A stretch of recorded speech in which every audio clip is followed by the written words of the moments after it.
Palavra da Verdade, com Hernandes Dias Lopes. Meus amados, hoje eu quero partilhar com vocês sobre um assunto que tem a ver com você e comigo, com todos nós.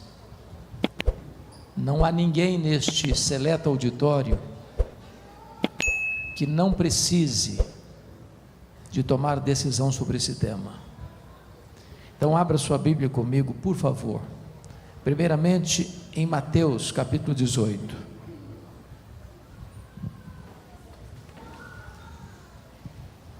Mateus capítulo 18.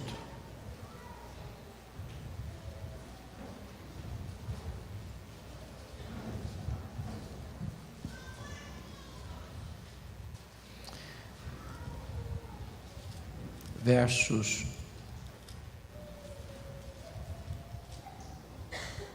21 e 22. Então Pedro, aproximando-se, lhe perguntou: Senhor, até quantas vezes meu irmão pecará contra mim que eu lhe perdoe? Até 7 vezes? Respondeu-lhe Jesus: não te digo que até 7 vezes, mas até 70 vezes 7. Segundo texto, Lucas 17, versos 3 a 5.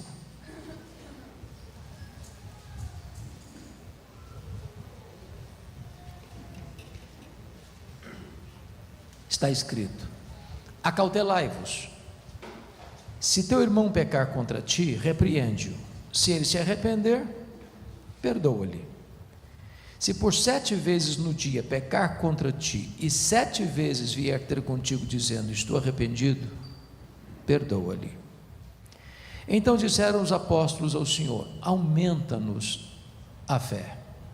Finalmente o texto de Colossenses, capítulo 3, verso 13. Abra comigo, por favor. Colossenses capítulo 3, verso 13. Está escrito: suportai-vos uns aos outros, perdoai-vos mutuamente, caso alguém tenha motivo de queixa contra outrem. Assim como o Senhor vos perdoou, assim também perdoai vós. Eu quero falar sobre perdão. E eu estou convencido de que todos nós precisamos deste assunto, porque nós não viemos de uma família perfeita. Nós não somos uma pessoa perfeita. Nós não nos casamos com uma pessoa perfeita. Nós não temos filhos perfeitos. Nós não frequentamos uma igreja perfeita. Mas hoje ou mais amanhã, nós vamos ter motivo de queixas, uns contra os outros.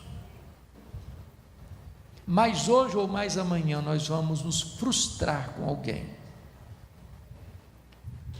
Mas hoje ou mais amanhã, as pessoas nos decepcionarão.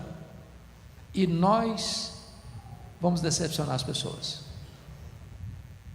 Por isso, não tem saúde emocional, não tem saúde física, não tem saúde espiritual sem o exercício do perdão.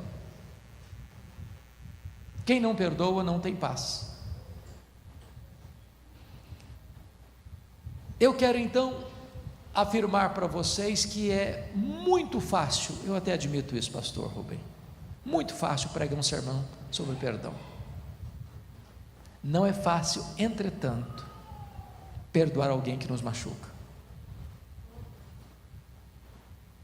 O perdão não é natural. O perdão é uma obra da graça de Deus no nosso coração. A nossa natureza não clama por perdão, ao contrário.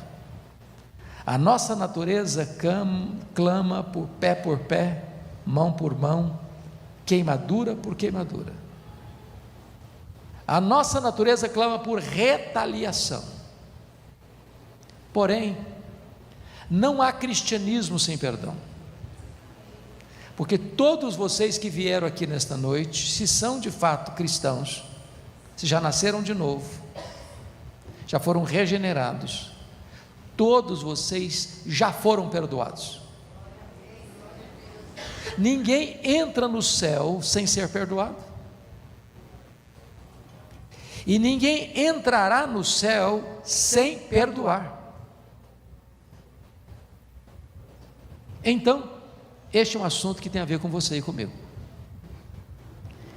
Eu quero aqui olhar esse texto na perspectiva dos 3 textos que lemos. E a primeira pergunta que eu quero fazer é esta: por que perdoar? É o texto de Colossenses 3. Por que eu preciso perdoar? E a primeira razão por que eu preciso perdoar é porque eu já fui perdoado. E se eu já fui perdoado, é porque recebi de Deus um novo coração. Portanto, eu tenho uma nova natureza, uma nova mente. Portanto, faz parte da natureza de um crente perdoar. Se você encontrar uma pessoa que diz: eu sou crente, mas eu não perdoo.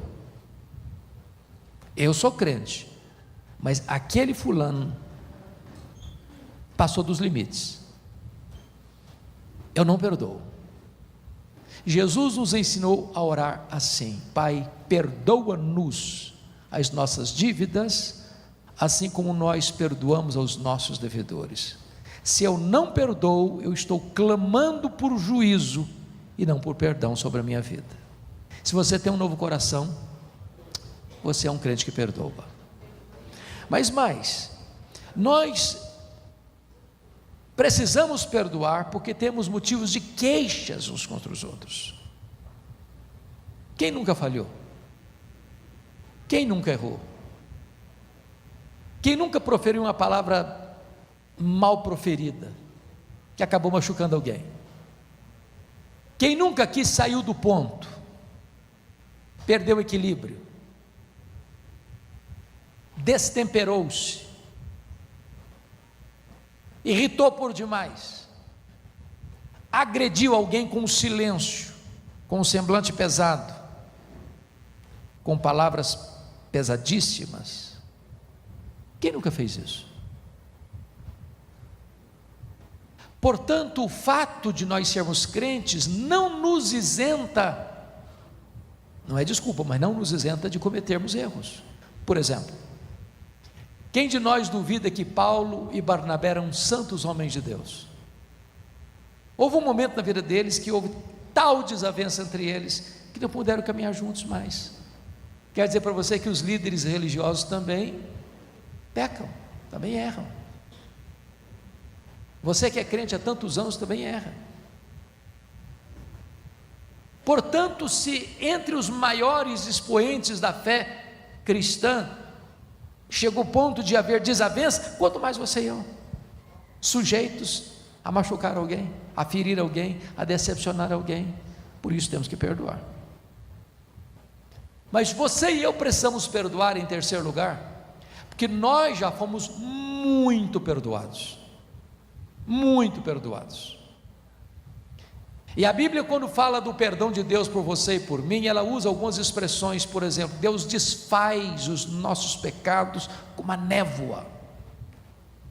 Quem já dirigiu aqui pelas estradas brasileiras, que não são tão boas assim, em boa parte do Brasil, e às vezes um nevoeiro denso, muita densidade do nevoeiro, e você entrou até em pânico, porque não enxergava a estrada direito, mas de repente vem a luz do sol e bate, e aquele nevoeiro se dissipa, acaba, tudo fica claro. A Bíblia diz que Deus faz com os seus pecados do mesmo jeito, Ele desfaz o seu pecado. A Bíblia diz que Deus lança os seus pecados para trás das costas dele, para dizer, ficou para trás, não estou contabilizando mais. A Bíblia diz que Deus perdoa os nossos pecados e deles não mais se lembra. E aqui a ideia não é de Deus ter amnésia. Deus não tem amnésia, Deus não tem perda de memória. Ele sabe tudo, Ele conhece tudo, Ele vê tudo, Ele sonda todos. Mas a Bíblia diz que Ele não se lembra mais, no sentido de que Ele nunca mais joga no seu rosto um pecado que perdoou você. Deus nunca mais cobra de você uma dívida que já perdoou você. O perdão de Deus é completo, o perdão de Deus é cabal, o perdão de Deus é eterno. Mas a Bíblia diz ainda que Deus afasta de nós os nossos pecados, como Ele afasta o Oriente do Ocidente, como Ele afasta o Norte do Sul. Deus pega o seu pecado e coloca tão longe de você, como o leste está do oeste, como o norte está do sul. Mas a Bíblia diz mais. A Bíblia diz que Deus perdoa os seus pecados e lança-os nas profundezas do mar. Naquela época não tinha todos os elementos de sondagem das profundezas marítimas como se tem hoje. E Corrie ten Boom, que sobreviveu ao Holocausto, disse mais, que além de Deus pegar os nossos pecados e lançá-los nas profundezas do mar, coloca ali uma placa: é proibido pescar aqui. Deus não fica retornando aos pecados que eu já perdoo você. Na parábola que Jesus contou do filho pródigo, vocês se lembram que o pródigo saiu de casa, gastou perdulariamente o dinheiro da herança, viveu uma vida dissoluta, fez tudo errado, irresponsavelmente. Ao voltar para casa, maltrapilho, mal cheiroso, amarrotado pela vida, pensando que o pai poderia no mínimo ou no máximo fazer dele um jornaleiro, um trabalhador comum da sua casa, é surpreendido quando o pai o corre, quando o pai abraça, quando o pai beija, quando o pai manda trazer sandália nova, roupa nova, anel novo, e dê um recado: vai lá e mata o bezerro cevado, que era preparado para uma ocasião muito especial. E disse mais: porque esse meu filho estava perdido e foi achado, esse meu filho estava morto e reviveu. Não houve uma palavra do pai dizendo: filho perdulário, eu não avisei que você não devia sair de casa, agora você chega aí todo arrebentado, eu não te falei, seu irresponsável. Não há nada disso. Há perdão, há graça. É isso que Deus faz com você, é isso que Deus faz comigo. Perdão gracioso, perdão imerecido, perdão eterno, perdão completo. Mas me permita uma pergunta: você tem ideia qual é o tamanho da sua dívida com Deus? A Bíblia trata pecado como dívida. Quanto você deve? Quanto você deve? Se você tivesse que pagar, quanto você teria que pagar? Me permita dizer isso: não há uma pessoa nesse auditório que possa chegar para Deus e Deus, eu vou pagar tudo, eu vou saldar minha dívida contigo, eu vou entrar no céu pelo meu mérito, não vou ficar devendo um centavo. E a resposta é: isso é impossível. E Jesus ilustrou isso de uma maneira tão bonita na chamada parábola do credor incompassivo, quando narrou que um rei acertava conta com seus súditos e encontra um que lhe devia 10.000 talentos, e esse homem, não tendo como pagar a dívida, clamou por misericórdia, e o rei perdoa a ele a dívida de 10.000 talentos. Lá na frente, aquele homem perdoado encontra alguém que lhe deve 100 denários, também não tendo com que pagar. O homem pediu paciência. Ele disse: não, comigo não é assim não, eu não tenho paciência não, paga o que você me deve, senão eu boto você na cadeia. O rei ficou sabendo da história, chamou o cidadão e disse: servo malvado, eu perdoei a você 10.000 talentos, você não conseguiu perdoar o seu conservo 100 denários? Pois agora você vai ser entregue aos verdugos, aos flageladores da alma, até que você pague o último centavo. É claro que a figura de Jesus não é pagar, porque ele não conseguia pagar. O que Jesus está dizendo é que ele nunca sairia daquela prisão, nunca deixaria de ser afligido, flagelado, açoitado pelo chicote da consciência. Irmãos, a parábola que Jesus contou é mais do que uma parábola, é uma hipérbole. Isso porque nenhum judeu podia dever no primeiro século 10.000 talentos. O que são 10.000 talentos? Um talento são 35 quilos de ouro. 10.000 talentos são 350.000 quilos de ouro. Para vocês terem uma ideia desse valor, a Bíblia diz que no período áureo de Israel, mais rico de Israel, foi o período de Salomão. Quanto entrava nos cofres da nação durante um ano inteiro? Está escrito lá que eram 666 talentos por ano. Portanto, 10.000 talentos eram todos os impostos da nação durante 13 anos. Na época, o salário do trabalhador era 1 denário por dia. Para um cidadão juntar 10.000 talentos ganhando 1 denário por dia, ele teria que trabalhar 150.000 anos. Ora, essa dívida é impagável. E Jesus contou esta parábola com uma cifra tão astronômica, exatamente para nos mostrar que a nossa dívida com Deus é impagável. Porém, Deus nos-la perdoou completamente, cabalmente, totalmente. Foi isso que aconteceu na cruz, quando Jesus, ao morrer, a 6ª palavra da cruz foi esta: está consumado. Na língua grega é uma palavra só, tetelestai. E tetelestai literalmente significa está pago. Está pago. E ele pagou sua dívida não com ouro, não com prata, mas com o sangue de Jesus Cristo, o seu Filho amado. Sua dívida está quitada com Deus. Ele perdoou completamente. Mas quem é perdoado precisa o quê? Perdoar. Porque agora o homem que fora perdoado de 150.000 anos não consegue perdoar a dívida de 3 meses e 10 dias. Sabe o que Jesus quer dizer com isso?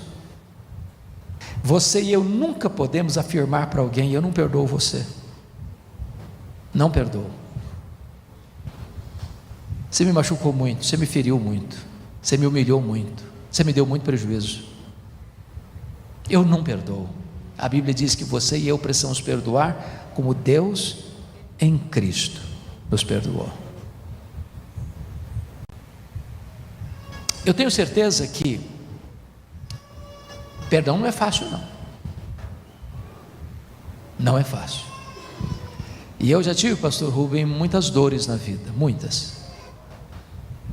Mas a dor mais intensa que eu já sofri ocorreu no dia 2 de agosto de 1982. Estava começando meu pastorado em Bragança Paulista. E meu irmão, e eu sou filho caçula, o meu irmão acima de mim, no dia 1º de agosto, dia anterior, tinha completado 27 anos, pai de 2 crianças lindas. E no dia 2 de agosto, ele foi brutalmente assassinado. Não por um estranho, mas pelo primo primeiro da sua mulher, com 11 golpes de faca, todos mortais. Quando eu recebi o telefonema, a dor foi tão avassaladora que eu perdi a voz.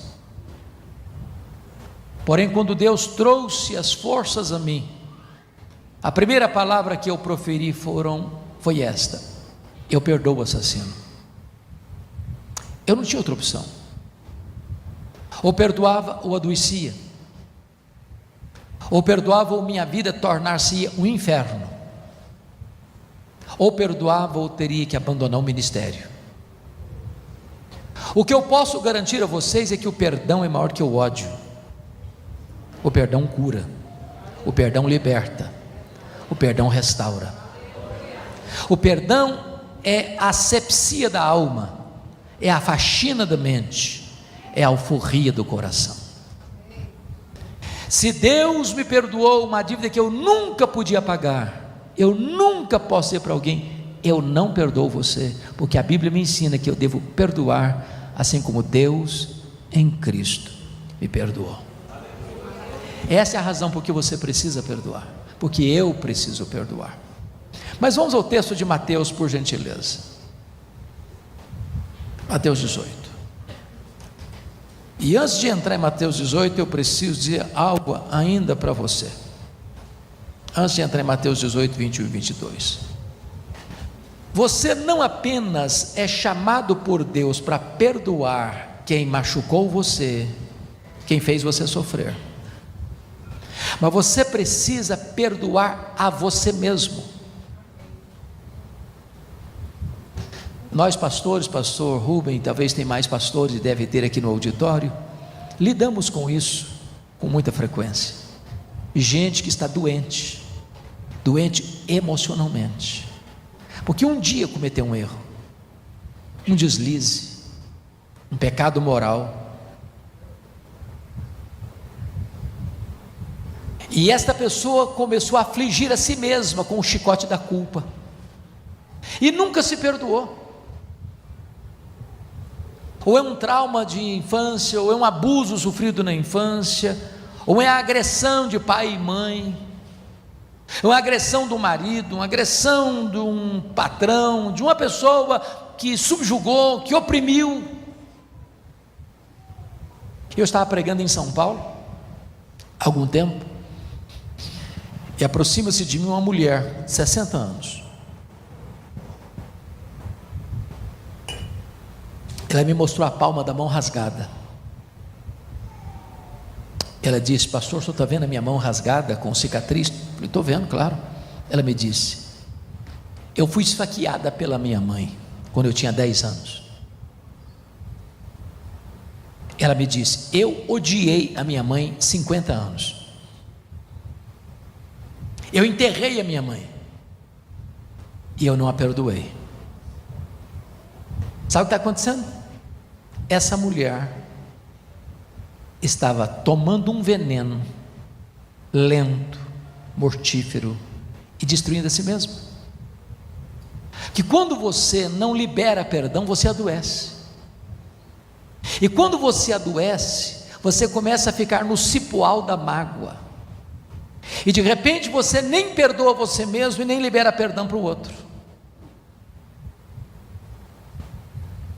Estava num congresso de médicos lá no interior de Minas, e uma enfermeira muito sorridente nos atendia, e depois de uma palestra que eu ministrei, ela me procurou e disse: o senhor está vendo esse sorriso bonito que eu tenho? Eu falei: mas é claro que eu estou vendo.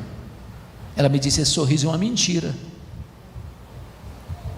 porque por trás desse sorriso eu escondo uma alma doente, ferida, machucada. Tem muita gente que não se perdoa. Helenivação, talvez a maior expressão que nós temos no Brasil de capelania hospitalar, mais de 40 anos de trabalho extraordinário, com tantas histórias de pacientes sofridos na vida. Conta num dos seus livros a história de Doralice. Doralice, por causa das suas angústias de não perdoar a si mesma, tomou uma decisão de tirar a vida, bebeu soda cáustica, destruiu seus órgãos internos. Correram com ela para um hospital, e um dos mais afamados cirurgiões de São Paulo dedicou sua vida a restaurar os órgãos internos de Doralice. Meses e meses, mais de uma dezena de cirurgias reparatórias. Depois de tanto empenho e tanto esforço, sentindo como que laureado por um prêmio grande, dá alta para Doralice, e a Doralice volta para casa. Uma semana depois, quando esse médico estava para fazer uma viagem para uma conferência internacional de medicina, o telefone toca no seu escritório. Era da casa de Doralice, e a informação era essa: Doralice acabou de cometer suicídio. Ele cancela a viagem, vai para aquela casa, debruça sobre o caixão da Doralice, com lágrimas pingando no corpo gelado daquela moça. Ele disse: Doralice, me perdoe, me perdoe. Eu curei as feridas do seu corpo, mas eu não lancetei as feridas da sua alma. Há muita gente com a alma ferida, porque nunca liberou perdão para si mesmo. Certa feita fui convidado a visitar uma senhora de 80 anos, seu filho mais velho, amigo meu, me disse assim: mamãe tem 80 anos, eu sou o filho mais velho, eu nunca vi minha mãe feliz, nunca. Minha mãe não sorria, minha mãe tem uma tristeza crônica, já levamos para médico, para psicólogo, para psiquiatra, já fez todo tipo de exame, ninguém detectou nada. O senhor podia ir lá conversar com ela? Eu falei: eu vou. Eu chego naquela casa e vejo aquela senhora de semblante distante, abatido, sentado num sofá, olhando para o infinito. Comecei a conversar com ela e, por graça divina, ela disse para a família: eu quero ficar sozinha com o pastor. Quando eu fiquei só com ela, ela olhou nos meus olhos e me disse assim: pastor Hernandes, eu sofro há 60 anos. E eu disse: o que houve? Ela me disse: eu traí meu noivo, ele nunca ficou sabendo. Me casei com ele, já sou viúva há muitos anos, mas aquele pecado que eu cometi está tão vivo na minha memória como se eu tivesse cometido hoje de manhã. Eu não tenho paz, eu vivo num cárcere emocional. Todos os dias eu sou açoitada pelo chicote da culpa. Eu não me perdoo. Eu glorifico a Deus porque naquele dia eu preguei o evangelho para aquela senhora. Ela recebeu a Jesus como seu Salvador e perdoou a si mesma e recebeu o pleno perdão de Deus e viveu o resto dos seus dias feliz. Em nome de Jesus, tome posse do perdão de Deus. Saia desse cárcere, saia desse pelourinho, do açoite cruel, da culpa que assola a sua alma. Hoje você pode sair daqui livre, perdoado, restaurado por Deus. Então, vamos ao texto de Mateus 18, 24, 21 e 22, que agora a pergunta não é por que perdoar, mas até quanto perdoar. E a pergunta de Pedro é muito curiosa, porque ele se aproxima de Jesus e pergunta: Senhor, até quantas vezes meu irmão pecará contra mim que eu lhe perdoe? Não, ele não está falando de coisa vaga, ele está falando de uma relação pessoal. Alguém peca, meu irmão peca contra mim, não é contra o outro, contra mim. Até quanto, Senhor, eu devo perdoar? Até 7 vezes. E veja você que 7 é um número emblemático na Bíblia, é um número completo. Eu acho que o que o Pedro está dizendo é o seguinte: Senhor, eu devo perdoar plenamente, até 7 vezes, até aguardando o elogio de Jesus. Pedro, você é um homem crente mesmo, viu? Você é batuta, cara. Aí Jesus desconcerta o Pedro, diz: não, Pedro, não é até 7 vezes, é até 70 vezes 7. Desculpe de falar isso, Pedro acho que não fez comum para saber rápido assim quanto é 70 vezes 7. O que Jesus quis dizer com isso? Até quando você vai perdoar? 70 vezes 7 não é apenas 490 vezes, não. 70 vezes 7 é um perdão ilimitado. Me permita perguntar: quantas vezes você já pecou contra Deus? Quantas vezes? Já passou de 490 vezes? Já? Dá para você contabilizar quantas vezes você pecou contra Deus? E o que você faz quando você peca? Senhor, me perdoe. Senhor, tem misericórdia de mim. Senhor, perdoa-me, Senhor. E o que você espera de Deus? É que Ele perdoe você. É que Ele perdoe você. É que Ele perdoe você. É que Ele perdoe você. É que Ele perdoe você. Você já imaginou se Deus falasse assim para mim: olha, Hernandes, você pode pecar até 490 vezes. Se você pecar 491, está arriscado o meu mapa. Estava perdido.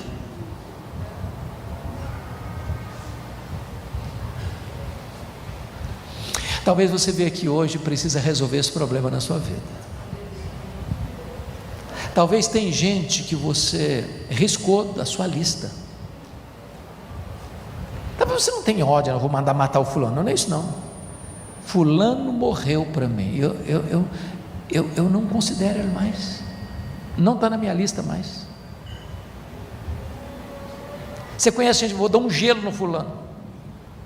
Dá um gelo. Não falo mais com você. É indiferente. Se Deus tratasse você assim, como é que seria a sua vida?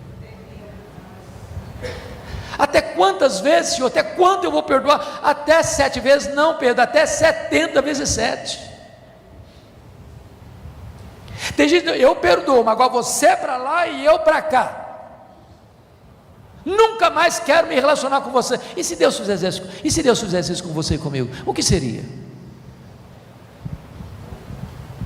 Quer ver uma coisa? De forma prática. Certa feita alguém chegou para Jesus e perguntou assim, pergunta de algibeira: o senhor, fala aí, é lícito ao marido repudiar sua mulher por qualquer motivo? Aí Jesus respondeu assim: não tendes lido que o Criador desde o princípio os fez homem e mulher, por isso disse: deixa o homem seu pai e sua mãe, se une a sua mulher, tornando-se os dois uma só carne, e o que Deus uniu não separe o homem. Em outras palavras, vocês não conhecem a Bíblia? Vamos voltar para a Bíblia? Vamos ver o que a Bíblia diz? Aí eles tornaram a perguntar: mas então por que Moisés mandou dar carta de divórcio e repudiar? Aí Jesus respondeu assim: não, vocês não entenderam Moisés. Moisés nunca mandou divorciar. Casamento é uma instituição divina, divórcio não é uma instituição divina, é uma instituição humana. Agora, sabe por que Moisés permitiu? Não mandou, não, permitiu, porque há uma diferença entre mandar e permitir. Moisés permitiu por causa da dureza do vosso coração. E o que é dureza de coração? Incapacidade de quê? De perdoar. Sabe por que tem tantos divórcios hoje? Porque tem disposição de quê? De perdoar.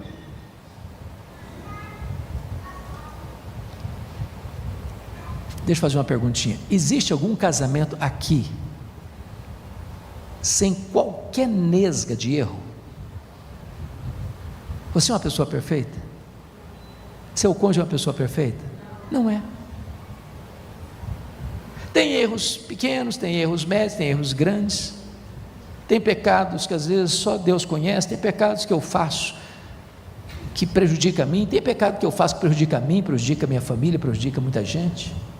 Quantos desses pecados Deus perdoa? Quantos? Todos. Onde tem arrependimento, tem confissão, tem abandono do pecado, tem perdão de Deus. Talvez você precisa perdoar alguém da sua casa, da sua família.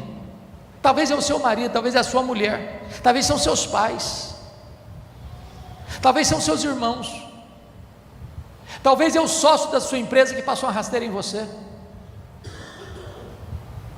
Talvez é alguém que espalhou boataria dos fake news da vida pelas mídias sociais, manchando a sua reputação, num verdadeiro assassinato de reputação.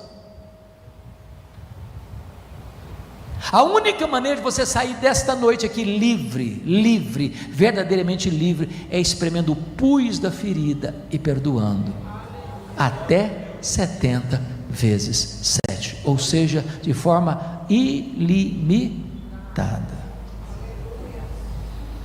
Vamos ao último texto agora, Lucas 17, por favor. Lucas 17.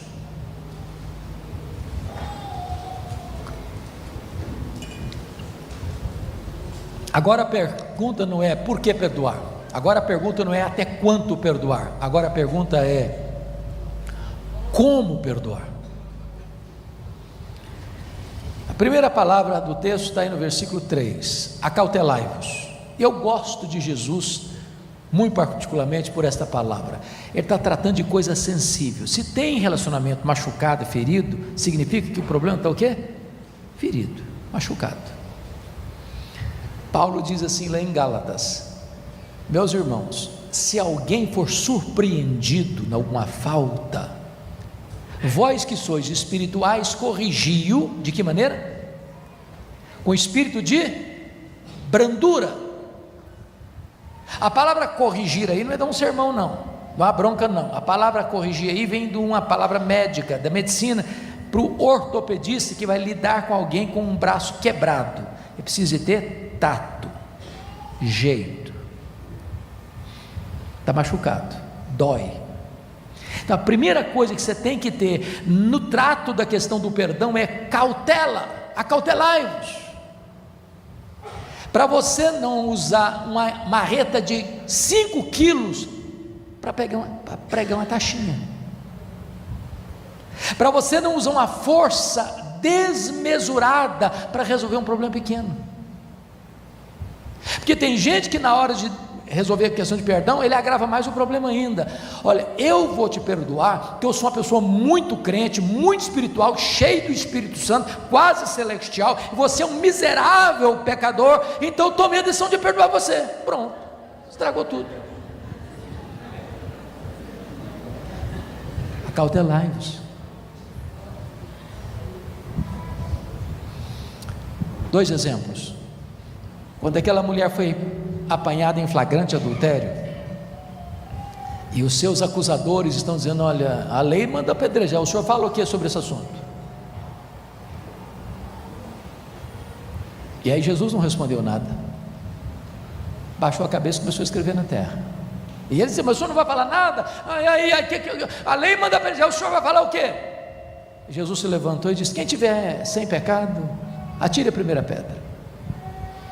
E eles foram saindo, um por um, a partir do mais velho. E Jesus perguntou para a mulher: mulher, onde estão os teus acusadores? Eles não te condenaram? Eu também não te condeno.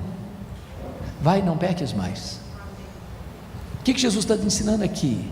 Não se esmaga a cana quebrada, não se apaga a torcida que fumega, não tripudie sobre alguém que já está machucado pela vida. Nós não somos um exército que mata os seus feridos. A igreja não é uma comunidade de culpa, de acusação. A igreja é uma comunidade terapêutica, de cura. Se alguém cai, não é para massacrar a pessoa. Se alguém cai, é para estender o braço e levantá-la. Dizer: estamos aqui, somos família. Família não deixa para trás, família não abandona. Estamos juntos, queremos ver você recuperado. Acautelai-vos. Segundo exemplo, Pedro negou Jesus. Como é que Jesus vai recuperar o Pedro? Pedrão, você é covarde, hein, cara? Eu não te avisei, Pedro. Você é um fracasso, cara. Não, nada disso. Pedro, tu me amas? Tu me amas, Pedro? Tu me amas? Em nome de Jesus, ao abordar alguém que machucou você, cautela, para não agravar mais o problema. Aí Jesus vai para o segundo passo e diz assim: se teu irmão pecar contra ti, repreende-o. O que Jesus está querendo dizer aqui? Primeiro, repreender não é dar sermão, viu gente? Repreender é chamar para perto, cuidar. O que Jesus está querendo dizer aqui é que o tempo não cura ferida. Você conhece aquela expressão brasileira: o tempo é o senhor da razão? O tempo resolve tudo. Bota debaixo do tapete, com o tempo passa, essa mágoa vai embora. Tempo não cura ferida, não sabia? 2 exemplos. quando Jacó passou 20 anos fora de casa, saiu brigado com o irmão dele, aliás, o irmão dele queria matá-lo, Esaú. 20 anos depois, ele volta com a consciência perturbada. Os irmãos José, segundo exemplo, venderam José como escravo para o Egito. Passaram-se 22 anos, eles vão para o Egito, José os reconhece. A consciência deles está perturbada depois de 22 anos. Tempo gangrena a ferida, não cura a ferida. Se o teu irmão pecar contra ti, não fique em silêncio, não guarde mágoa, não beba veneno pensando que outra é quem vai morrer, não destrua você mesmo com autofagia. Se alguém pecar contra você, vai a ele, mas não vai ao próximo não espalha boato não, porque às vezes a gente faz isso, o fulano tal me machucou, o fulano tal fez mal contra mim, espalha para todo mundo que o fulano fez mal para ele, menos ir no fulano e repreendê-lo. Vai lá, confronte o assunto, trata do assunto, sem espalhar para todo mundo. Irmãos, a internet é uma bênção, eu amo as mídias sociais, eu uso as mídias sociais, mas é um desastre, porque hoje as pessoas falam mal de todo mundo, atacam todo mundo, ferem todo mundo, não tem escrúpulo nenhum em destruir a reputação de uma pessoa. Agora olha o texto, se ele se arrepender, perdoa-lhe. Então me permita dizer isso a você, o amor de Deus por você é incondicional, não há nada que você possa fazer para Deus amar você mais, não há nada que você possa fazer para Deus amar você menos. Deus ama você com amor eterno. Agora o perdão de Deus não é incondicional, o amor é, o perdão não. A quem Deus perdoa? A quem? A quem? Se arrepende. Não há perdão para quem não se arrepende. Então Jesus está dizendo assim, se o teu irmão vier a ti arrependido, perdoa-lhe.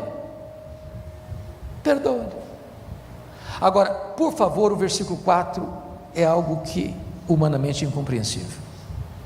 Está escrito assim, se por 7 vezes no dia pecar contra ti, e 7 vezes vier ter contigo dizendo, estou arrependido, perdoa-lhe. Você e eu nunca vimos isso, eu nunca vi alguém machucar uma pessoa de manhãzinha, falando, me perdoe, eu errei. 2 horas depois ele fere de novo e volta, desculpa, eu errei.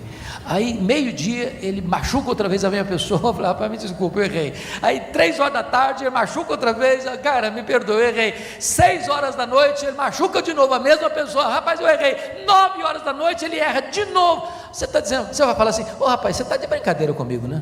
Você está querendo brincar com a minha cara. Não é assim que a gente reagiria? E Jesus está usando aqui uma situação quase que impossível para dizer o seguinte, você nunca pode negar perdão para uma pessoa que vem a você e diz, eu estou arrependido, me perdoe. 7 vezes no dia,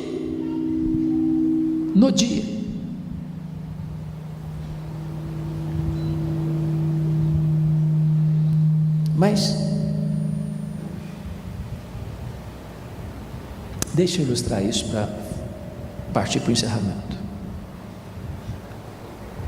Acho que todos vocês já ouviram falar de Corrie ten Boom.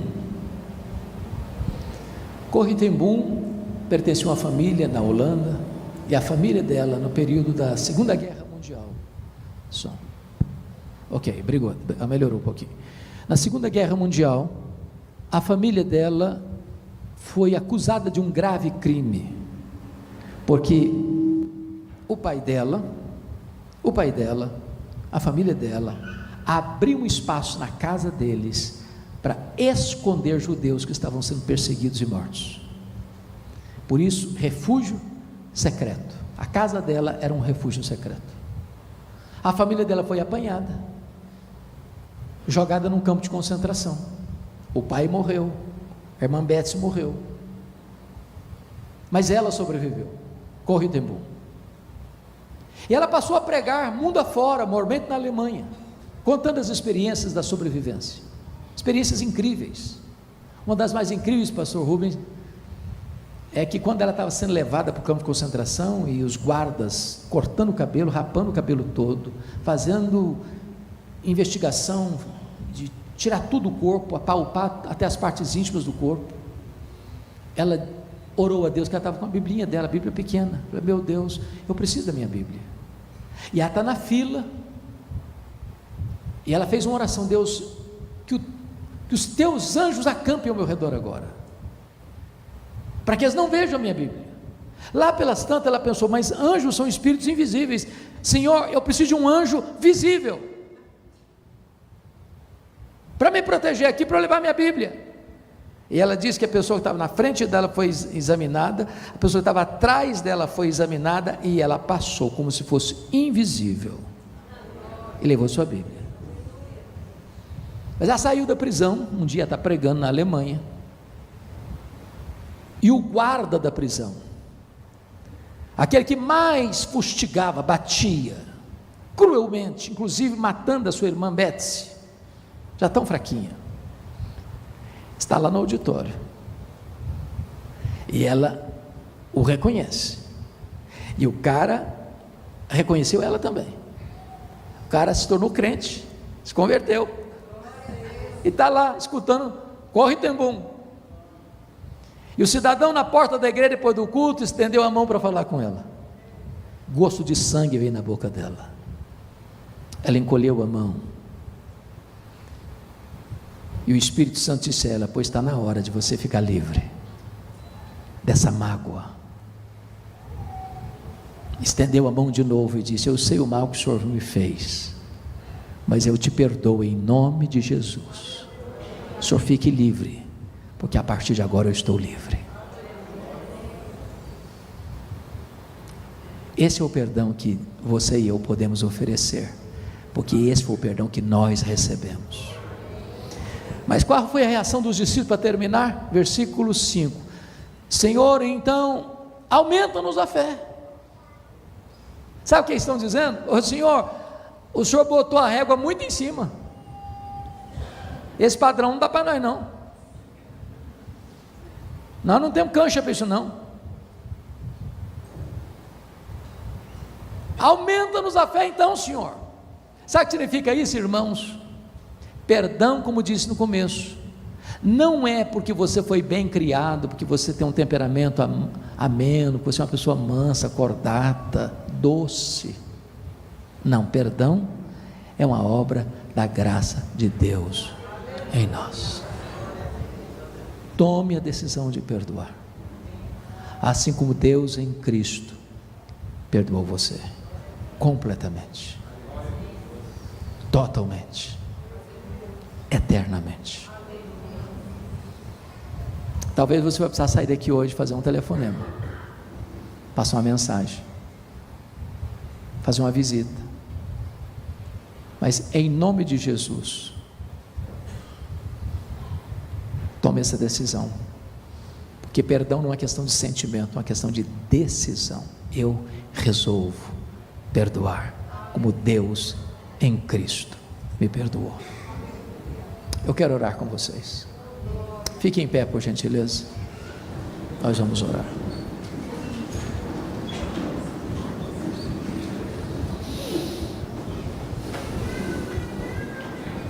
Tem algum pecador aqui hoje? Ou só eu que sou pecador? Tem alguém que já foi perdoado aqui nessa noite? Louvado seja Deus. É hora agora de você exercer perdão. Senhor, eu quero te agradecer, porque nesta noite tu reúnes aqui o teu povo para nos instruir através da tua palavra acerca de um assunto tão importante e necessário. Tu conheces cada pessoa que entrou aqui, tu conheces cada pessoa que está conectada conosco pelas mídias sociais. Tu sabes onde alguém ainda está sofrendo, como está sofrendo, e eu te peço em nome de Jesus, que tu apliques esta palavra ao coração de cada pessoa.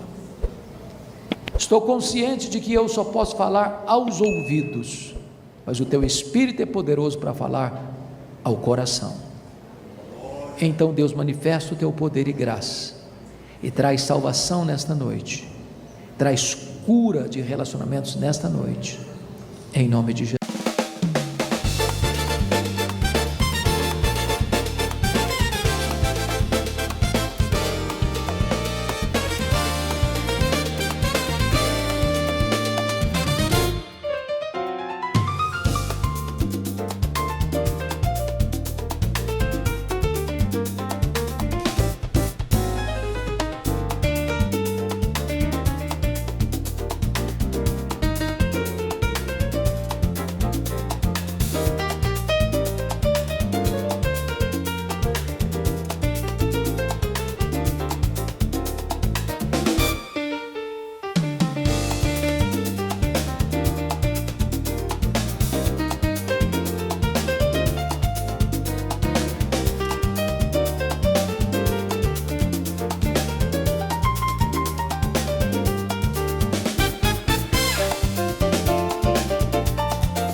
Cos'è questo amore che sento? È così strano che non ci credo.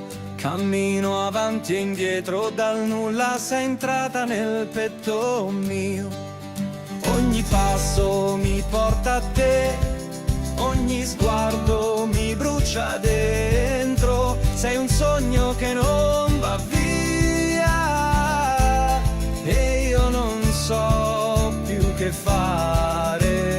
Corri che l'amore mi sfugge, prendilo tra le tue mani, fermati, lo sento nel cuore. Scappiamo via insieme a questo amore. Corri, corri, che scappa l'amore mio. Stringilo, tienilo, che vola via se non lo sai.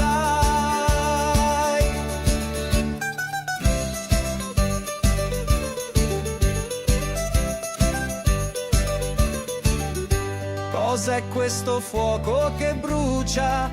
Da tempo guardo dentro me stesso. Se questo è amore sincero, allora vieni più vicino a me. Ogni silenzio parla di noi, ogni notte ti sogno ancora. Ma se davvero sei tu, non restare solo un pensiero. Corri che l'amore mi sfugge, prendilo tra le tue mani, fermati, lo sento nel cuore, scappiamo via insieme a questo amore. Corri, corri che scappa l'amore mio, stringilo, tienilo, che vola via se non lo sai.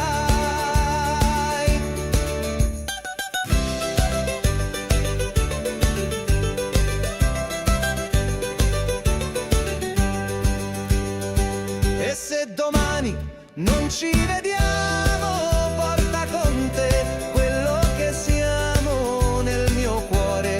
Hai già un posto, non lasciarlo mai più vuoto.